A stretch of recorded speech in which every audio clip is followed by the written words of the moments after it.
El cielo estaba gris, como si todo el mundo contuviera la respiración.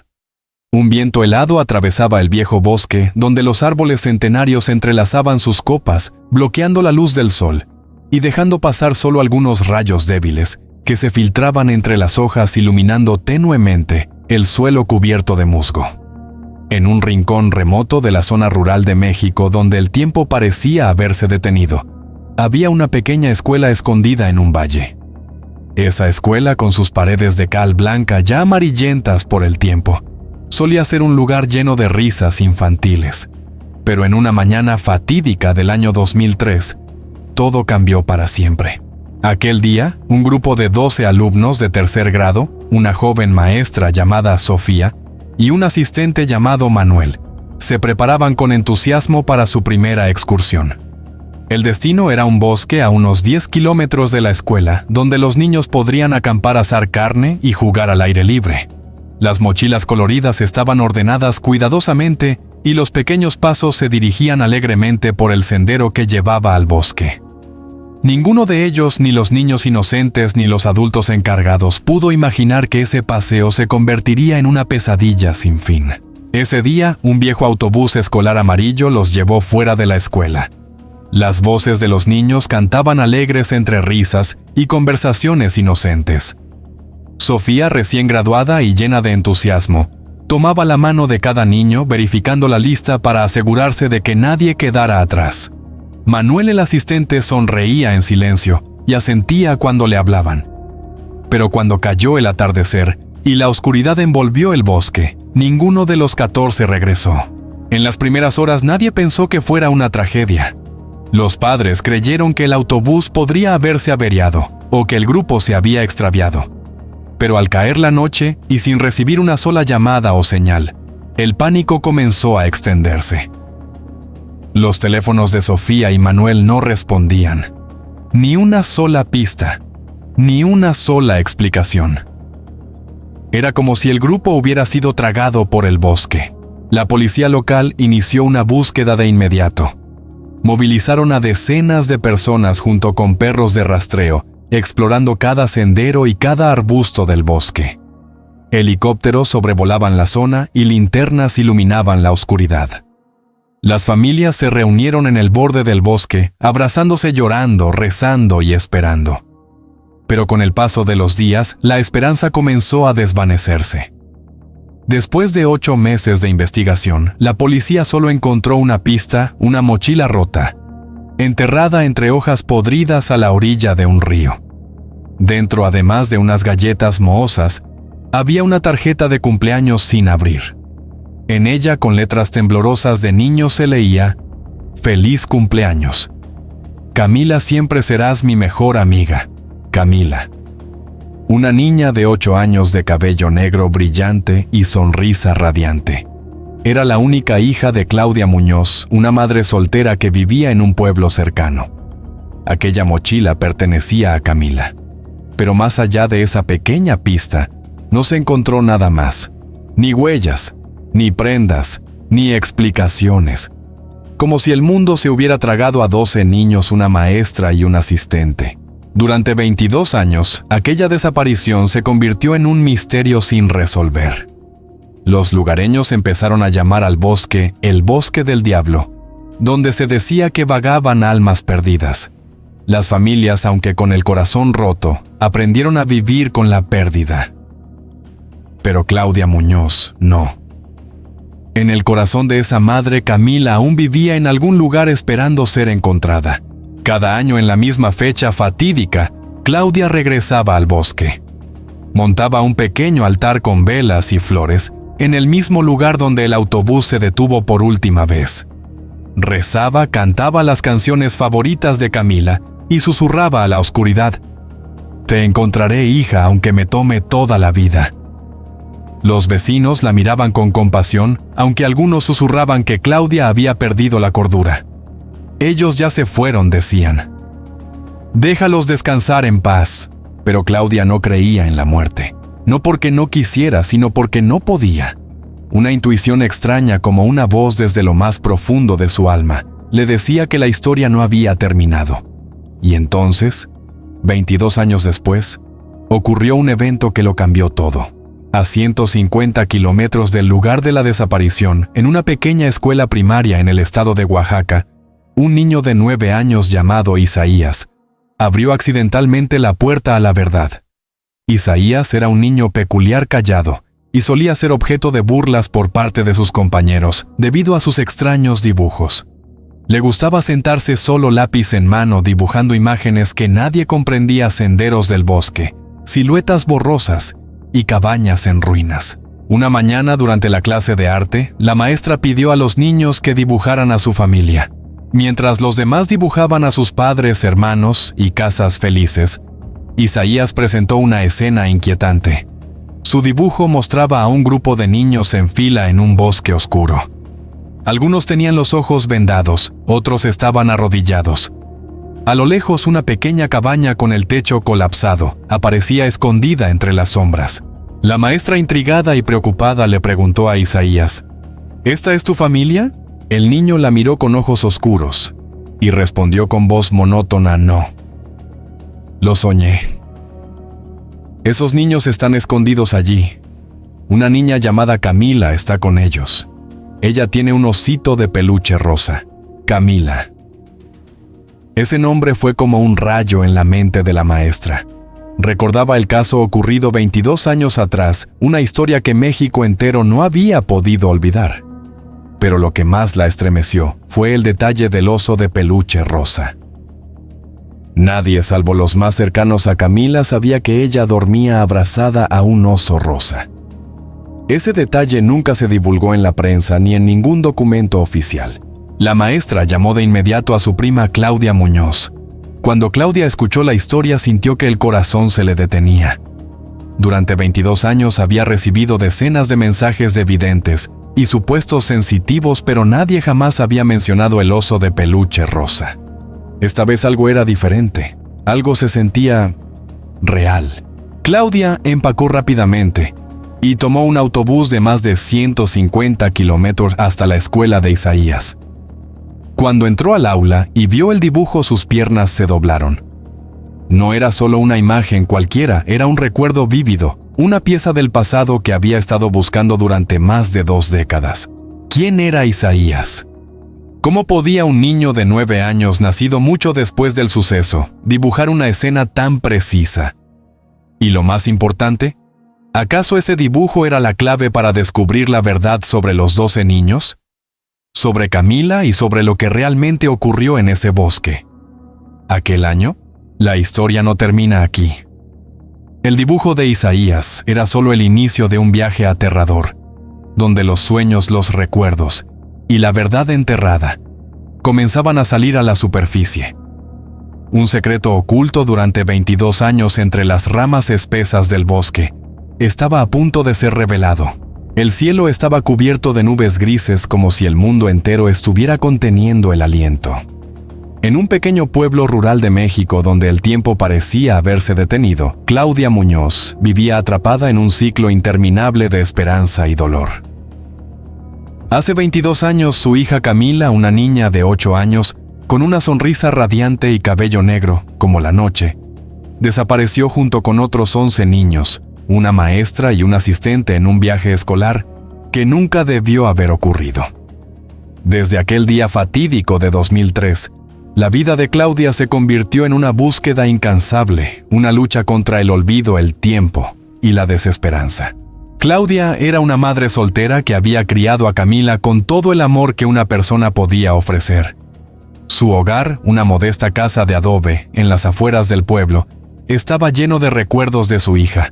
Un uniforme escolar cuidadosamente doblado, una taza con un dibujo de flores que Camila usaba para tomar chocolate caliente, y un osito de peluche rosa que nunca dejaba de abrazar antes de dormir. Cada objeto era un recordatorio de lo que había perdido, pero también un ancla que la mantenía conectada a la esperanza de que en algún lugar su hija aún estaba viva. A lo largo de los años, Claudia se convirtió en una figura conocida en el pueblo, pero no por las razones que ella hubiera querido. Cada año, en el aniversario de la desaparición, organizaba una vigilia con velas al borde del bosque, donde el grupo había acampado por última vez. Encendía velas blancas, colocaba flores silvestres y cantaba las canciones favoritas de Camila bajo las estrellas. Los aldeanos al principio se unían a ella compartiendo su dolor, pero con el paso del tiempo las multitudes se redujeron. Algunos susurraban que Claudia estaba loca, que debía aceptar la realidad, los niños estaban muertos. «Déjalos descansar en paz», le decían. Pero Claudia no podía, no quería. En lo más profundo de su corazón, una voz persistente le decía que Camila seguía viva esperando ser encontrada. Durante esos 22 años, Claudia persiguió cada pista por más improbable que pareciera. Consultó con videntes curanderos y personas que afirmaban tener visiones. Guardaba cientos de notas, cartas y mensajes de desconocidos que decían haber visto a Camila en algún lugar lejano, una niña en un mercado en Chiapas, una adolescente en una ciudad al otro lado del país. Ninguna pista llevaba a nada concreto, pero Claudia nunca se rindió. Cada noche antes de dormir, miraba una foto de Camila tomada semanas antes de la desaparición, donde su hija sonreía con el osito de peluche rosa en los brazos. «Te encontraré, mi amor», susurraba. «Aunque me tome toda la vida». El pueblo con el tiempo comenzó a llamarla la madre del bosque. Algunos la veían con compasión, otros con lástima, pero nadie podía negar su determinación. Claudia no solo mantenía viva la memoria de Camila, sino también la de los otros 11 niños, la maestra Sofía y el asistente Manuel. Ella guardaba recortes de periódico, fotos de los niños, cualquier cosa que pudiera mantener su historia viva. Había creado un pequeño altar en su casa lleno de velas, fotos y recuerdos donde rezaba todas las noches. Pero el peso de los años comenzaba a hacer mella. A veces, en la soledad de la noche, Claudia se preguntaba si estaba luchando por una causa perdida. ¿Y si todos tenían razón? ¿Y si Camila ya no estaba? Entonces un día todo cambió. Era una tarde tranquila como tantas otras. Claudia estaba en casa organizando una caja llena de objetos de Camila, un cuaderno de dibujos, un par de zapatos pequeños, una cinta para el cabello. Cada artículo era como un cuchillo que se clavaba en su corazón, pero también una chispa que mantenía viva su esperanza. Mientras doblaba el uniforme escolar de Camila, el teléfono sonó. Era su prima Elena, una maestra de primaria en una escuela en el estado de Oaxaca, a 150 kilómetros de distancia. «Claudia, ¿tienes un momento?», dijo Elena con una voz que temblaba ligeramente. «Hay algo extraño. Necesito contarte algo sobre un dibujo». Claudia sintió un escalofrío recorrer su espalda. No era la primera vez que alguien la contactaba con una supuesta pista, pero algo en el tono de Elena la hizo detenerse. «¿Qué pasa?», preguntó su voz apenas un susurro. Elena explicó que uno de sus alumnos, un niño de 9 años llamado Isaías, había dibujado algo inquietante en clase. La tarea era simple: dibujar a su familia. Pero en lugar de retratar a sus padres o hermanos, Isaías había dibujado un grupo de niños en un bosque oscuro. Algunos tenían los ojos vendados, otros estaban arrodillados. A lo lejos, una cabaña de madera con un tejado roto se alzaba entre los árboles. Cuando Elena le preguntó por qué había dibujado eso, Isaías respondió con una calma desconcertante: «Lo vi en un sueño. Esos niños están escondidos allí. Hay una niña llamada Camila. Tiene un osito de peluche rosa». El corazón de Claudia se detuvo. Nadie, absolutamente nadie fuera de su círculo más cercano, sabía lo del osito de peluche rosa. Nunca se mencionó en los informes policiales, nunca salió en los titulares de los periódicos. Era un detalle íntimo, un secreto entre madre e hija. ¿Cómo podía un niño de 9 años que vivía a 150 kilómetros de distancia saber algo así? «Voy para allá», dijo Claudia colgando el teléfono sin esperar una respuesta. Esa noche, mientras empacaba una pequeña maleta, su mente era un torbellino de emociones: esperanza, miedo, incredulidad. Había seguido tantas pistas falsas en el pasado, que una parte de ella temía que esto fuera otro callejón sin salida. Pero algo en su interior, esa misma voz que la había mantenido en pie durante 22 años, le decía que esta vez era diferente. El viaje a Oaxaca fue largo y agotador. Claudia tomó un autobús que serpenteaba por carreteras polvorientas, atravesando pequeños pueblos y colinas áridas. Mientras miraba por la ventana, los recuerdos de Camila inundaban su mente. Recordaba cómo su hija solía correr por el patio riendo con el osito rosa en los brazos. Recordaba las noches en que cantaban juntas, antes de dormir, la voz suave de Camila pidiéndole que le contara un cuento más. Cada memoria era un tesoro, pero también una herida abierta.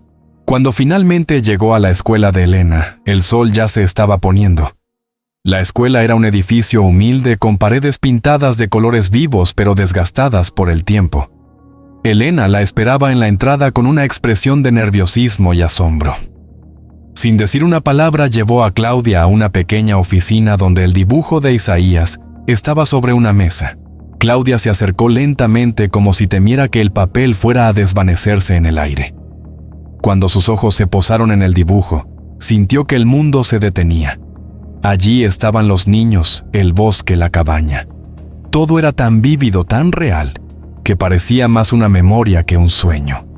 Los niños dibujados tenían rostros borrosos, pero uno de ellos, una niña, sostenía algo que hizo que el corazón de Claudia diera un vuelco, un osito de peluche rosa.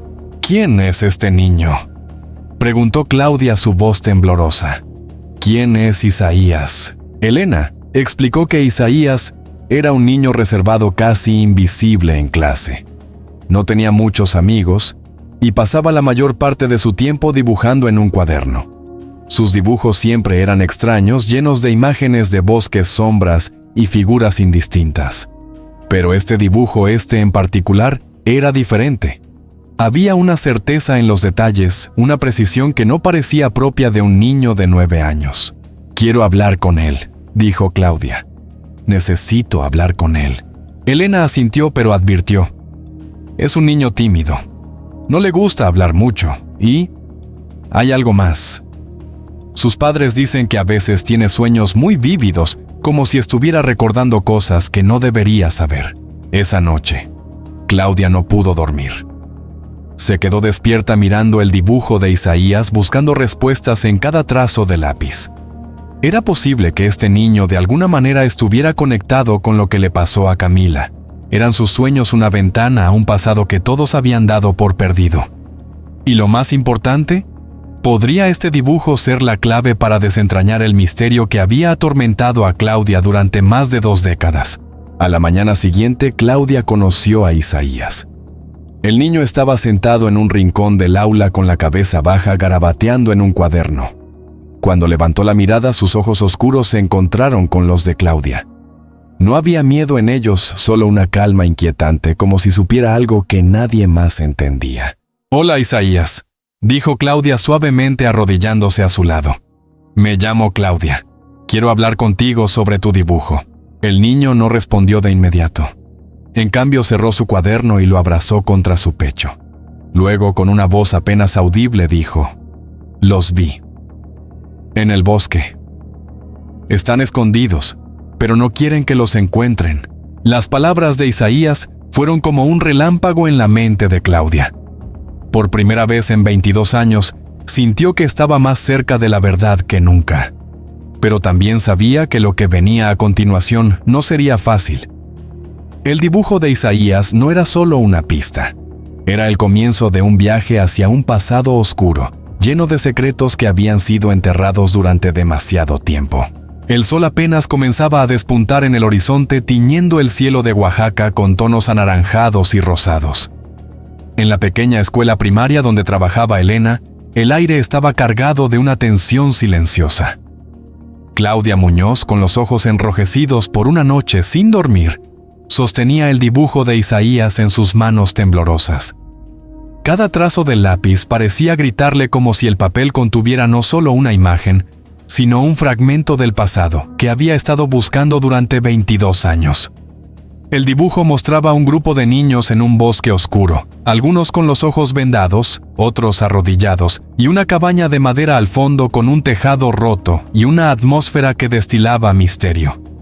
Pero lo que más la estremecía era la figura de una niña sosteniendo un osito de peluche rosa, idéntico al que su hija Camila nunca soltaba. Claudia Había viajado 150 kilómetros desde su pueblo natal hasta esta escuela en Oaxaca, impulsada por una mezcla de esperanza y desesperación. La mención del osito rosa, un detalle que nunca se había hecho público, la había convencido de que este dibujo no era una simple casualidad. Pero aún no entendía cómo un niño de 9 años que no había nacido cuando ocurrió la tragedia podía saber algo tan específico. ¿Quién era Isaías? ¿Qué significaban sus sueños? Y lo más importante, ¿podría este dibujo ser la llave para desentrañar el misterio de la desaparición de Camila y los otros 11 niños? Esa mañana, Claudia se sentó frente a Isaías en una pequeña sala de la escuela, un espacio tranquilo con paredes decoradas con dibujos infantiles. El niño estaba encorvado sobre su cuaderno garabateando con un lápiz gastado. Sus ojos oscuros profundos como pozos parecían mirar más allá de lo que estaba frente a él. Claudia, con la voz suave pero cargada de emoción, rompió el silencio. Isaías dijo inclinándose hacia él: «Sé que esto puede ser difícil, pero necesito que me cuentes más sobre tu dibujo, sobre los niños que viste, sobre la niña con el osito rosa».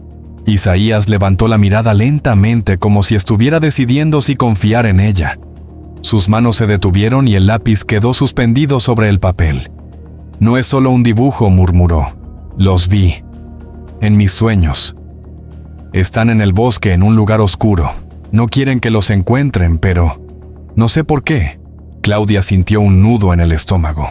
Las palabras del niño eran simples, pero había una certeza en ellas que la desconcertaba. «¿Qué más viste?», preguntó tratando de mantener la calma. «¿Qué más recuerdas de ese sueño?». Isaías cerró su cuaderno y lo abrazó contra su pecho como si fuera un escudo. «Hay una cabaña», dijo. «Es vieja con un tejado roto. Los niños están dentro, pero no están solos. Hay un hombre. Lleva un uniforme, pero no es policía. Les da dulces, pero luego los encierra». Las palabras de Isaías cayeron como piedras en el silencio de la sala. Claudia sintió que su corazón se aceleraba. Un hombre con uniforme, dulces, una cabaña. Cada detalle era una pieza de un rompecabezas que había estado incompleto durante más de 2 décadas. Pero también había algo inquietante en la forma en que Isaías hablaba, como si estuviera recordando algo que había vivido, no solo un sueño. Elena, que observaba desde un rincón, intervino con cautela. «Isaías siempre ha sido un niño diferente», explicó. «Es callado, reservado. Sus padres dicen que desde pequeño tiene sueños muy vívidos, casi como recuerdos. A veces dibuja cosas que no tienen sentido para nosotros, pero él insiste en que son reales». Claudia miró al niño buscando en sus ojos alguna pista sobre lo que estaba ocurriendo. Isaías dijo con voz temblorosa: «La niña del osito rosa. ¿Dijiste que se llama Camila?». El niño asintió lentamente. «Sí, la oí. Dijo su nombre en el sueño. Estaba asustada, pero no lloraba. Solo sostenía su osito y miraba hacia la puerta de la cabaña». Claudia sintió que las lágrimas se acumulaban en sus ojos, pero las contuvo. No podía derrumbarse ahora. No cuando por primera vez en 22 años sentía que estaba cerca de una respuesta. «¿Puedes mostrarme más?», preguntó. «¿Puedes dibujar algo más de lo que viste?». Isaías dudó, pero luego abrió su cuaderno y comenzó a dibujar. Sus manos se movían con una precisión sorprendente para un niño de su edad. Trazó el contorno de la cabaña, los árboles que la rodeaban, y un camino estrecho que serpenteaba hacia lo profundo del bosque. Luego dibujó una figura, un hombre alto con un sombrero que ocultaba parte de su rostro, sosteniendo algo en la mano. «Es él», dijo Isaías. «El hombre de los dulces». Cuando terminó, Claudia y Elena se inclinaron sobre el dibujo. La cabaña era idéntica a la del primer dibujo, pero esta vez había más detalles. Una ventana rota, un montón de ramas apiladas cerca de la entrada y un río que corría a lo lejos. Claudia sintió un escalofrío. Ese río le recordaba al lugar donde habían encontrado el mochila de Camila con la tarjeta de cumpleaños aún dentro. «¿Dónde está esta cabaña?», preguntó Claudia, su voz apenas un susurro. «¿Sabes dónde está?». Isaías negó con la cabeza. «No sé, solo lo veo en mis sueños. pero está lejos en un lugar donde nadie va. Elena tocó el brazo de Claudia. Hay algo más, dijo. Le pedí a Isaías que dibujara más después de la clase de arte. Mira esto. Sacó otro papel de una carpeta, un dibujo aún más detallado. Mostraba la cabaña desde otro ángulo con un tejado de tejas rotas y una puerta de madera astillada. Pero lo que llamó la atención de Claudia fue un detalle en la esquina del dibujo, un montón de rocas apiladas en forma de círculo como un marcador. Esto no es algo que un niño inventaría al azar, dijo Elena. Parece específico. Claudia sintió que el mundo giraba a su alrededor. Durante años había imaginado cientos de escenarios sobre lo que le había pasado a Camila. Había soñado con encontrarla, con abrazarla de nuevo. Pero también había temido que la verdad fuera más oscura de lo que podía soportar. Ahora este niño, con sus dibujos y sus sueños, estaba abriendo una puerta hacia un pasado que todos habían dado por perdido. Decidida a no dejar que esta oportunidad se desvaneciera, Claudia contactó a un amigo de la familia, un ex policía llamado Javier, que había trabajado en el caso original en 2003. Aunque Javier se había retirado, nunca olvidó la tragedia que marcó su carrera. Cuando Claudia le mostró los dibujos de Isaías, su rostro palideció. «Esa cabaña», murmuró. Había un lugar como ese en el bosque, una vieja cabaña de leñadores que revisamos en la búsqueda inicial. Pero estaba abandonada en ruinas. No encontramos nada allí. Tal vez no buscaron lo suficiente, dijo Claudia con una determinación que no admitía réplica. Necesitamos volver. Ahora, Javier dudó. La investigación original había sido exhaustiva, o al menos eso creían en ese momento. Pero los dibujos de Isaías eran demasiado específicos para ser ignorados. Está bien, dijo finalmente. Contactaré a algunos antiguos colegas. Pero Claudia, debes estar preparada para lo que podamos encontrar. O para lo que no encontremos. Esa noche, Claudia regresó a su hotel en Oaxaca incapaz de dormir. Extendió los dibujos de Isaías sobre la cama, estudiando cada línea, cada sombra. Había algo en ellos que la atraía, como si estuvieran tratando de contarle una historia. Pero también había miedo, un miedo profundo y visceral de lo que podría significar descubrir la verdad. ¿Y si los niños habían sufrido? ¿Y si Camila? No podía permitirse pensar en eso. No ahora. Al día siguiente, Claudia y Elena llevaron a Isaías a un psicólogo infantil, que Elena conocía a una joven llamada Mariana, que se especializaba en casos de trauma. Mariana escuchó la historia con atención, observando los dibujos y hablando con Isaías en un tono tranquilo y comprensivo. A veces, explicó, los niños procesan experiencias o emociones complejas a través de sus sueños y dibujos. Pero lo que describes, Isaías, es muy detallado.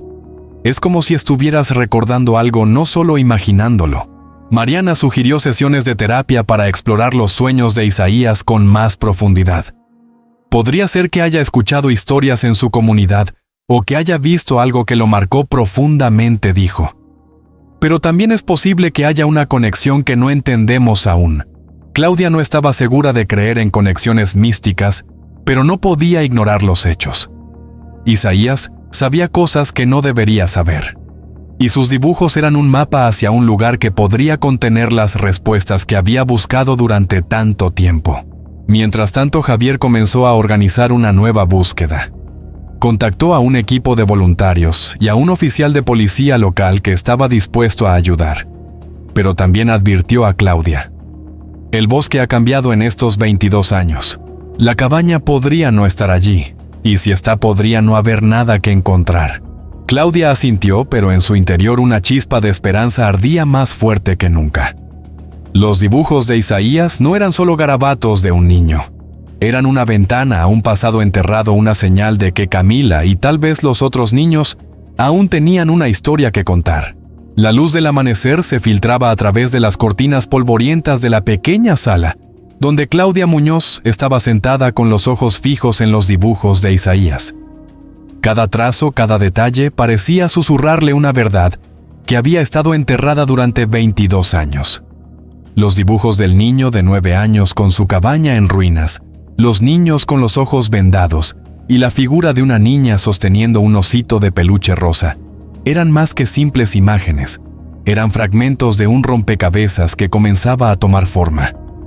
Pero, ¿cómo podía un niño que no había nacido cuando ocurrió la tragedia saber tanto? ¿Eran sus sueños un eco de un pasado olvidado, o algo más profundo, algo que desafiaba toda lógica? Claudia había viajado a Oaxaca impulsada por una chispa de esperanza, pero ahora esa chispa se había convertido en una llama que ardía con fuerza. No podía ignorar lo que Isaías había dibujado, ni las palabras que pronunciaba con una certeza inquietante. Los vi en el bosque. Están escondidos. No quieren que los encuentren. Cada frase era como un puñal en su corazón, pero también un faro que la guiaba hacia su hija Camila. Sin embargo, la pregunta seguía resonando en su mente.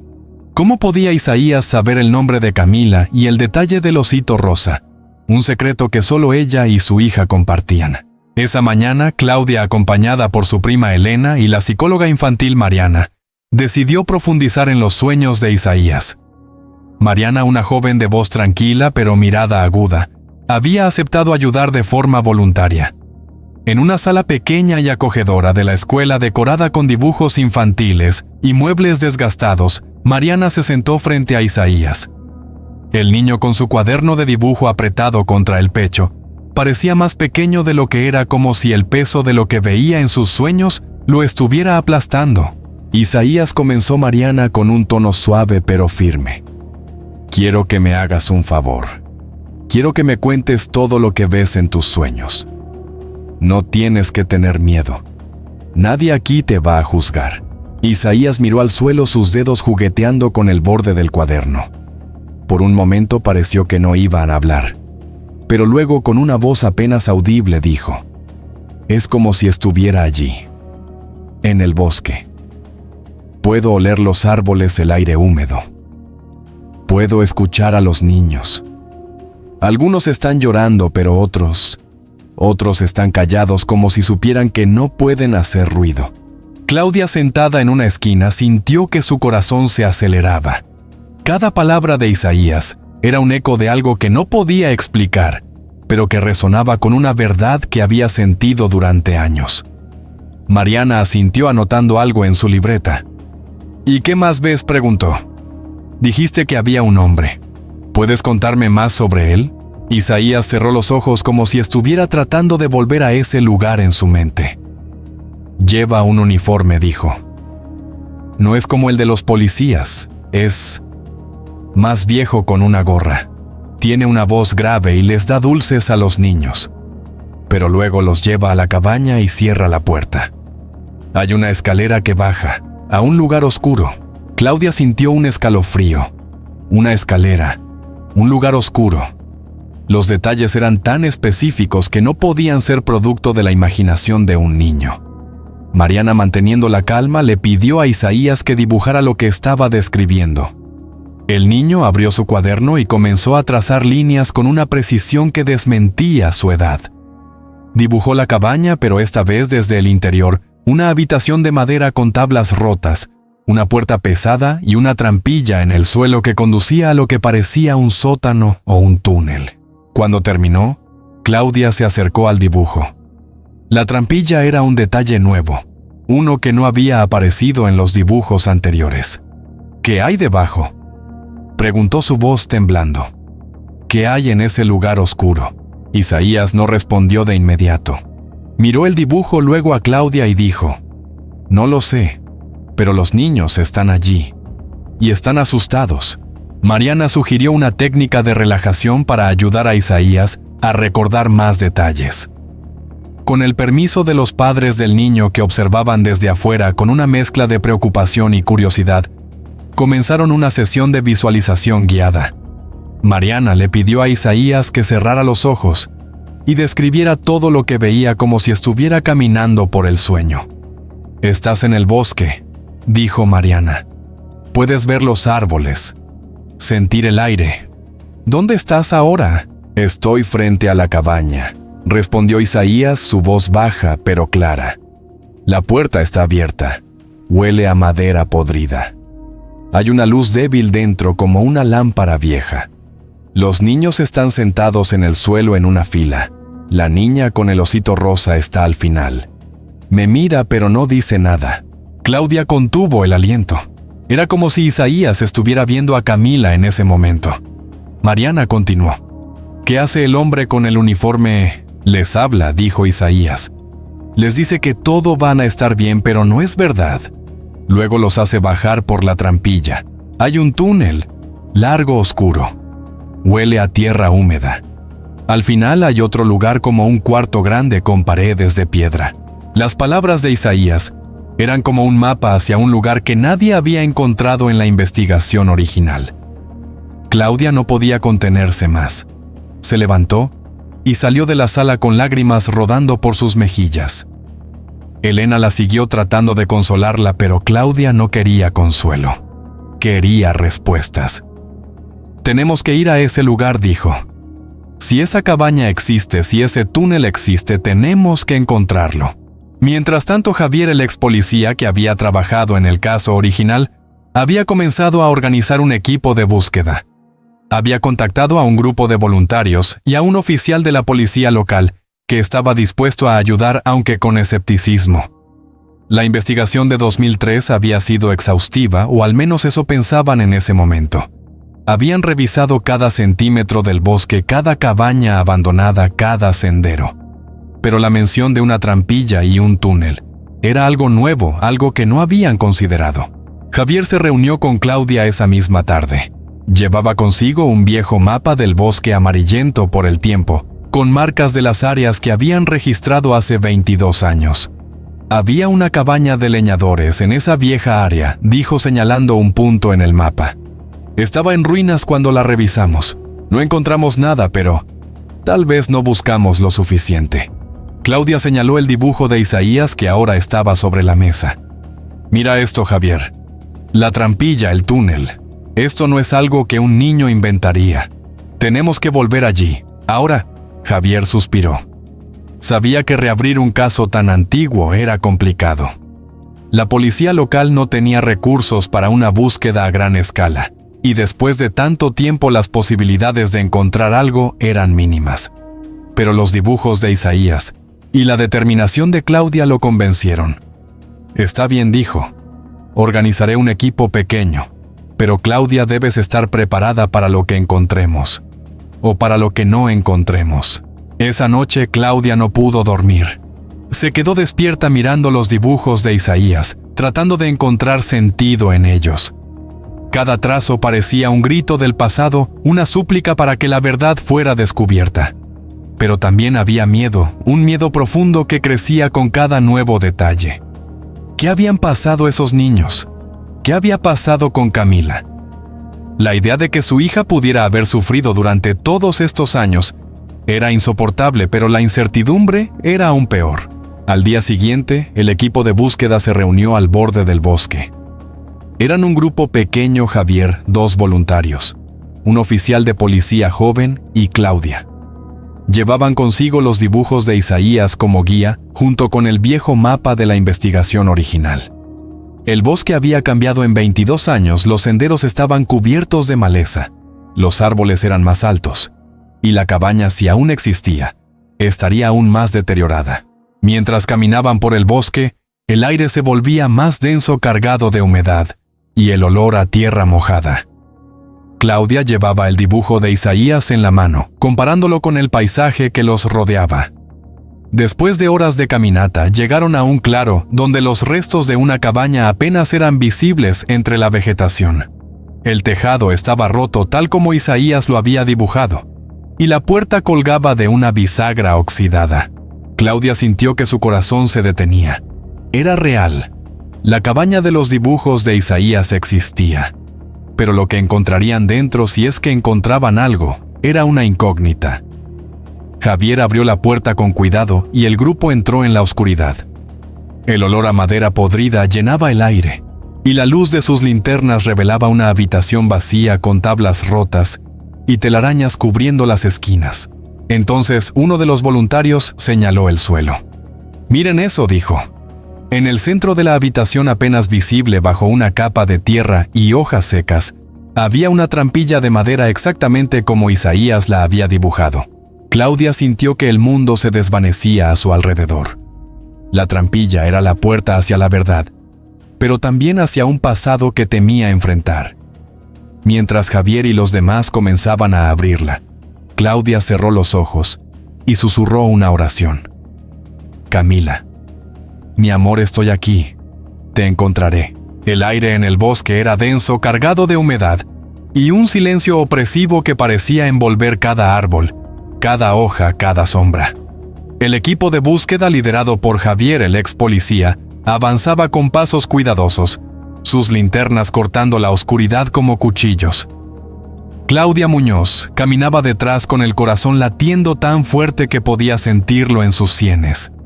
En sus manos temblorosas sostenía el dibujo de Isaías, el niño de 9 años, cuyas visiones habían llevado a este momento. La cabaña que él había dibujado con su tejado roto y su trampilla oculta estaba frente a ellos real y tangible, como un eco del pasado que se negaba a permanecer enterrado.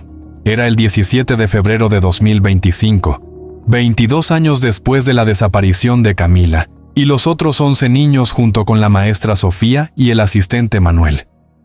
Durante más de 2 décadas el caso había sido un misterio sin resolver, una herida abierta en el corazón de un pequeño pueblo mexicano. Pero ahora, guiados por los dibujos inquietantemente precisos de Isaías, Claudia y el equipo estaban a punto de enfrentar lo que el bosque había ocultado durante tanto tiempo. La cabaña, o lo que quedaba de ella, era una estructura decrépita con paredes de madera carcomidas por el tiempo y un tejado que se desmoronaba bajo el peso de las ramas caídas. La puerta, apenas sostenida por una bisagra oxidada, crujió cuando Javier la empujó. El interior olía a moho y descomposición, un recordatorio de los años que habían pasado desde que alguien había estado allí. Pero lo que captó la atención de todos fue la trampilla en el suelo, exactamente como Isaías la había dibujado, una losa de madera cubierta de tierra y hojas secas casi invisible a simple vista. Javier se arrodilló junto a la trampilla, pasando la mano por su superficie áspera. «Esto no estaba en los informes de la búsqueda original», murmuró su voz cargada de incredulidad. «Revisamos esta cabaña en 2003, pero nunca vimos esto». Claudia, de pie detrás de él, sintió un nudo en el estómago. «Entonces no buscaron lo suficiente», dijo su voz firme a pesar del miedo que la consumía. «Abre la trampilla, Javier. Necesitamos saber qué hay debajo». El equipo trabajó con cuidado usando palas y barras para levantar la pesada losa de madera. Cada crujido resonaba en el silencio del bosque, como si la cabaña misma estuviera resistiéndose a revelar sus secretos. Cuando finalmente lograron abrirla, un olor húmedo y terroso escapó del hueco oscuro debajo. Las linternas iluminaron una escalera rudimentaria que descendía hacia la oscuridad, tallada en la tierra como una herida en el suelo. Javier miró a Claudia buscando su aprobación. Ella asintió, aunque cada fibra de su ser temblaba. «Vamos», dijo. «Por Camila». El descenso fue lento y tenso. La escalera hecha de madera podrida crujía bajo su peso, y el aire se volvía más frío y pesado con cada paso. Cuando llegaron al fondo, se encontraron en un túnel estrecho con paredes de tierra reforzadas con tablones viejos. El espacio era apenas lo suficientemente amplio para que una persona pasara a la vez. Las linternas revelaban marcas en las paredes, arañazos, líneas irregulares, como si alguien hubiera intentado dejar una señal. «Esto no es natural», dijo uno de los voluntarios, un hombre joven llamado Miguel. «Alguien construyó esto. ¿Pero para qué?». Siguieron el túnel que serpenteaba durante lo que parecieron kilómetros, aunque en realidad solo eran unos cientos de metros. Finalmente, el pasaje se abrió a una cámara subterránea, un espacio más grande con paredes de piedra y un suelo cubierto de escombros. El aire estaba viciado y el silencio era tan profundo que podían escuchar el latido de sus propios corazones. Fue entonces cuando lo vieron. En una esquina de la cámara, enterrados parcialmente bajo una capa de tierra, había fragmentos de tela desgarrada, descolorida por el tiempo. Claudia se acercó, su respiración entrecortada. Con manos temblorosas levantó un trozo de tela y reconoció al instante El patrón era un pedazo de un uniforme escolar idéntico al que Camila llevaba el día de la desaparición. «Es de ellos», susurró su voz quebrándose. «Es de los niños». El equipo continuó explorando, moviéndose con cuidado para no alterar la escena. En otra esquina encontraron algo aún más inquietante: 2 pequeños fragmentos de hueso apenas visibles entre la tierra. Javier lo señaló con su linterna, su rostro pálido. «Necesitamos llevar esto a un laboratorio», dijo. «Podrían ser restos». Claudia sintió que el mundo se desmoronaba a su alrededor. La idea de que esos huesos pudieran pertenecer a Camila o a cualquiera de los otros niños era insoportable. Pero no podía detenerse ahora. Había llegado demasiado lejos. Mientras el equipo marcaba la ubicación de los hallazgos, Miguel llamó su atención hacia una de las paredes de la cámara. Allí, oculto bajo una capa de polvo, había un hueco en la piedra como una puerta sellada. «¡Miren esto!», dijo Miguel pasando la mano por la superficie. «Parece que alguien tapó esto a propósito». Con mucho esfuerzo lograron mover la piedra, revelando un pasaje aún más profundo. Este nuevo túnel era diferente, más estrecho, más tosco, como si hubiera sido excavado apresuradamente. A medida que avanzaban, encontraron más señales de actividad humana: un zapato infantil roto y cubierto de moho, un trozo de cuerda deshilachada, y lo más perturbador, una serie de marcas talladas en las paredes, como si alguien hubiera intentado contar los días. El túnel finalmente los llevó a una estructura abandonada, una especie de almacén subterráneo, conectado a lo que parecía ser una antigua explotación maderera. El lugar estaba en ruinas, con vigas de madera colapsadas y herramientas oxidadas esparcidas por el suelo. Pero lo que llamó la atención de todos fue una serie de camastros improvisados alineados contra una pared. Eran pequeños, apenas lo suficientemente grandes para un niño, y estaban cubiertos de polvo y telarañas. Claudia se acercó, sus piernas temblando. En uno de los camastros encontró algo que hizo que su corazón se detuviera: un pequeño dibujo tallado en la madera con una piedra afilada. Era un corazón y dentro de él un nombre: Camila. Las lágrimas rodaron por sus mejillas mientras tocaba el grabado con las yemas de los dedos.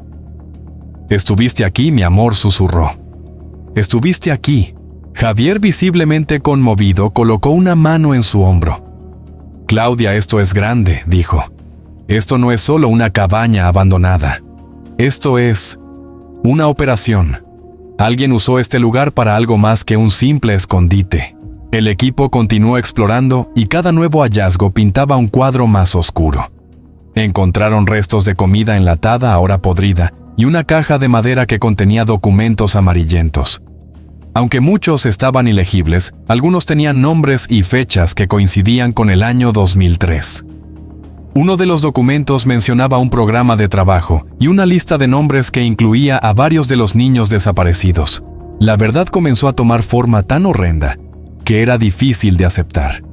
Los niños, incluida Camila, no habían desaparecido por accidente.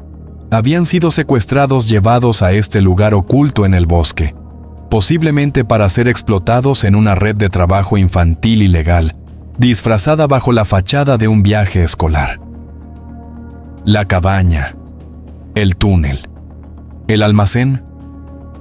Todo era parte de una operación cuidadosamente planeada, diseñada para mantener a los niños fuera de la vista del mundo. Javier llamó a la policía local para informar los hallazgos. En cuestión de horas, un equipo forense llegó al lugar, sellando la escena y comenzando a recolectar evidencia. Los fragmentos de hueso fueron enviados a un laboratorio para análisis de ADN, y los resultados llegaron días después. Uno de los huesos coincidía con el ADN de uno de los niños desaparecidos, un niño llamado Diego.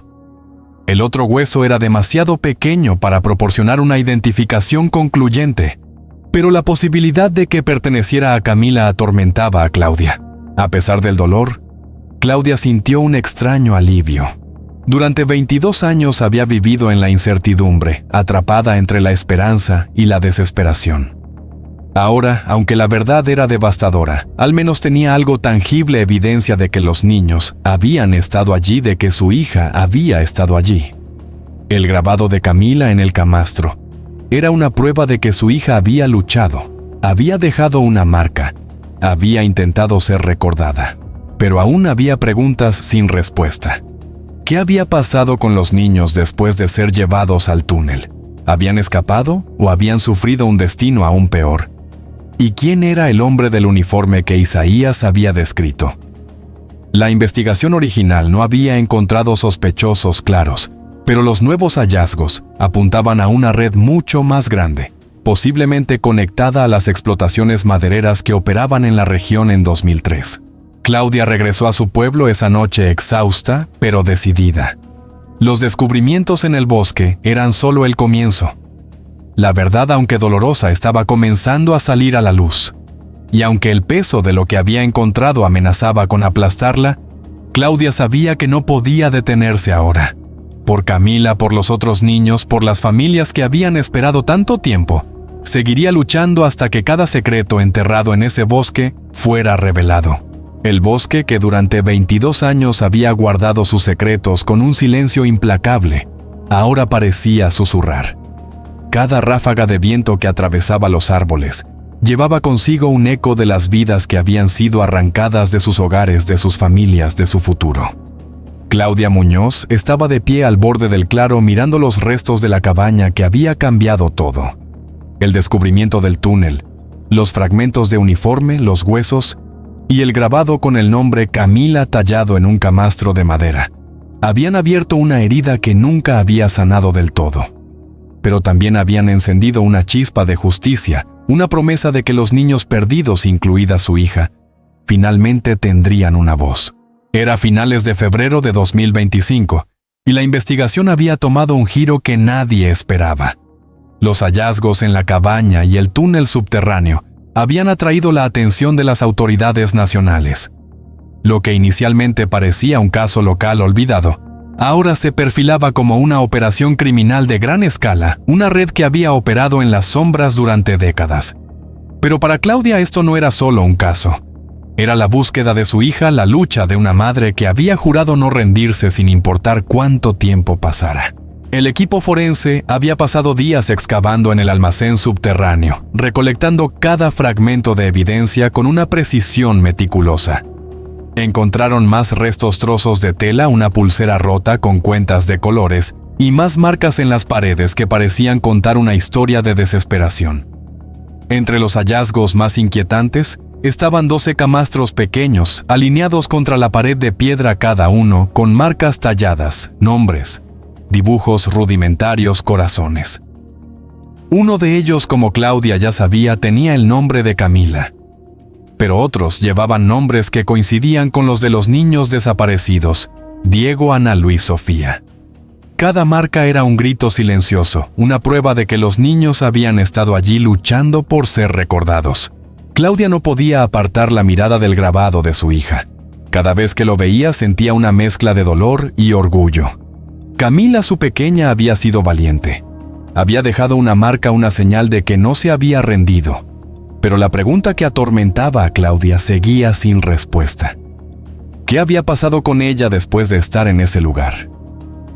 Los huesos encontrados en el túnel habían confirmado la muerte de al menos uno de los niños Diego. Pero no había pruebas concluyentes sobre los demás. Claudia se aferraba a una esperanza frágil, pero cada día que pasaba esa esperanza se volvía más difícil de sostener. Mientras tanto, la investigación comenzó a desentrañar los hilos de una red mucho más oscura. Los documentos encontrados en el almacén, aunque deteriorados, proporcionaron pistas cruciales. Mencionaban un programa de trabajo y nombres de personas que parecían estar involucradas en una operación de explotación infantil. Los investigadores descubrieron que en los años previos a 2003, varias explotaciones madereras en la región habían sido utilizadas como fachadas para actividades ilegales, incluida la trata de personas. El viaje escolar de los niños no había sido un accidente, sino una trampa cuidadosamente planeada. Alguien, posiblemente el hombre del uniforme descrito por Isaías, había engañado a los niños y a los adultos responsables, llevándolos al bosque bajo el pretexto de una excursión. Javier, el ex policía que lideraba la búsqueda, trabajó incansablemente con las autoridades para identificar a los responsables. Los documentos apuntaban a una red que involucraba a varios hombres locales, algunos de los cuales habían trabajado como guardias o supervisores en las explotaciones madereras. Uno de los nombres que apareció repetidamente fue el de un hombre llamado Raúl Vargas, un guardia de seguridad que había desaparecido poco después de la tragedia de 2003. Las descripciones de Isaías sobre el hombre del uniforme coincidían inquietantemente con los registros de Vargas, un hombre alto con una voz grave y una gorra que siempre llevaba baja para ocultar su rostro. Pero lo que más sorprendió a los investigadores fue el descubrimiento de la conexión de Isaías con el caso. Después de investigar los antecedentes del niño, descubrieron que era nieto de uno de los guardias que había trabajado en la explotación maderera en la época de la desaparición. Su abuelo, un hombre taciturno que había muerto cuando Isaías era solo un bebé, había sido uno de los empleados de bajo rango en el campamento. Aunque no había pruebas de que estuviera directamente involucrado en el secuestro, era posible que Isaías hubiera estado expuesto a historias, objetos o incluso lugares relacionados con el caso durante sus primeros años de vida.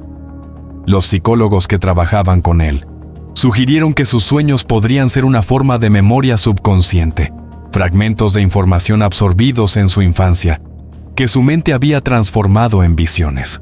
Mariana, la psicóloga infantil, continuó trabajando con Isaías para explorar sus sueños. En una de las sesiones, el niño describió algo nuevo: un río que corría cerca de la cabaña, con un puente de madera roto que los niños habían cruzado. Este detalle llevó a los investigadores a un área del bosque que no había sido explorada a fondo en 2003. Allí encontraron los restos de un puente colapsado cubierto de maleza, y cerca de él más evidencia: un brazalete de plástico con el nombre Ana, grabado perteneciente a otra de las niñas desaparecidas. Cada nuevo hallazgo era un paso hacia la verdad, pero también un recordatorio del horror que los niños habían enfrentado. Claudia asistía a las reuniones con los investigadores, escuchando cada detalle con una mezcla de determinación y angustia. Aunque la evidencia sugería que los niños habían sido víctimas de una red de explotación, no había pruebas de que todos hubieran muerto. Algunos investigadores especulaban que podrían haber sido trasladados a otro lugar, quizás vendidos o forzados a trabajar en condiciones inhumanas. Pero sin cuerpos o pruebas concluyentes, la esperanza, aunque débil, seguía viva. Una noche, mientras Claudia estaba sentada en su casa rodeada de los recuerdos de Camila, recibió una llamada de Javier. «Encontramos algo más», dijo su voz tensa. «Necesito que vengas al cuartel». Claudia llegó al cuartel de policía con el corazón en la garganta. Javier la llevó a una sala donde habían dispuesto los últimos hallazgos.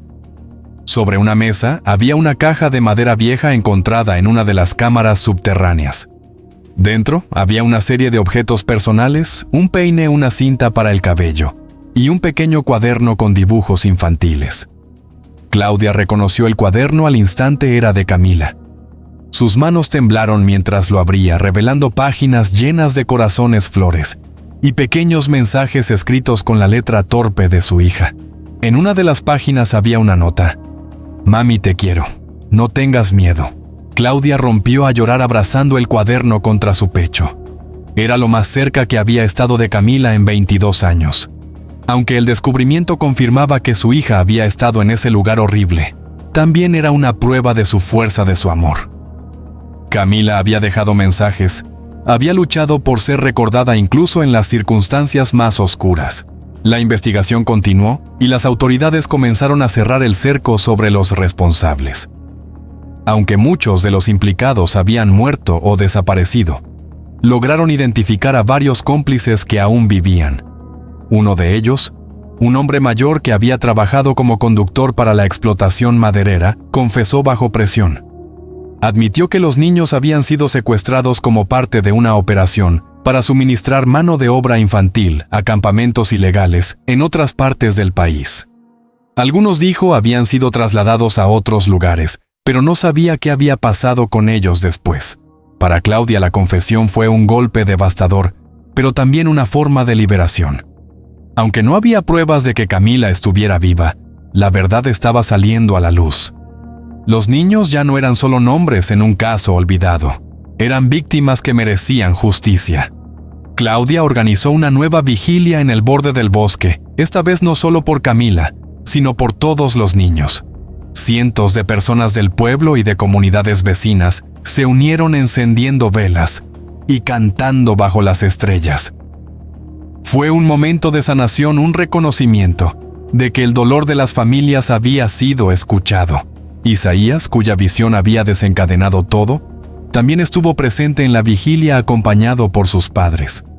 Aunque aún era un niño tímido, había encontrado una forma de canalizar sus sueños a través de sus dibujos, dando voz a los que no podían hablar. Claudia lo abrazó agradeciéndole con lágrimas en los ojos. «Tú hiciste esto posible», le dijo. «Tú le diste a mi hija una voz». El caso de los niños desaparecidos se convirtió en un símbolo de resiliencia y justicia en México. Los medios nacionales cubrieron la historia y las autoridades prometieron continuar la investigación hasta que todos los responsables fueran llevados ante la justicia. Pero para Claudia el verdadero cierre no estaba en los tribunales, sino en el amor que había mantenido vivo durante 22 años. Aunque no sabía si Camila aún estaba en algún lugar o si había encontrado la paz, sabía que su hija había luchado, había dejado su marca y había sido recordada. En la última escena de esta historia, Claudia regresó al bosque una última vez sola. Llevaba consigo el cuaderno de Camila y una vela blanca. La encendió y la colocó junto al grabado de Camila en el camastro subterráneo. «Te encontré, mi amor», susurró, «y siempre te llevaré conmigo». La verdad enterrada durante tanto tiempo en las profundidades del bosque, finalmente había sido liberada. Y aunque el dolor nunca desaparecería, Claudia sabía que su lucha y la de los niños no había sido en vano.